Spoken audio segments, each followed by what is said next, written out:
শুধু নামেই সংরক্ষিত বন। রাতের আধারে একের পর এক গাছ কেটে বন উজাড় করছে বনখেকো চক্র।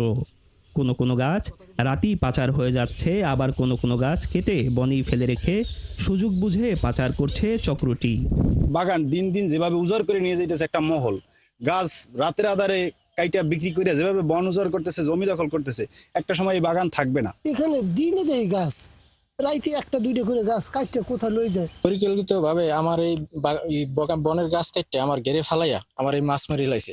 এলাকাবাসীর আরও অভিযোগ, সংরক্ষিত বনের জমি দখল করে স্থানীয় মাছের ঘের মালিক জুয়েল শিকদার তার ঘেরের আয়তন বাড়িয়েছেন।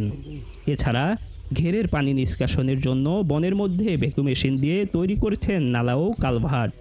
আর এসব ঘটেছে বন বিভাগের চোখের সামনেই। এখানে ফরেস্ট ডিপার্টমেন্টের বাগান ছিল, তার কিছু জমি আছে ওই পাশে রাখা, সেটা দলিলকৃত না, সেই জমির সাথে অ্যাড করে প্রায় ১.৫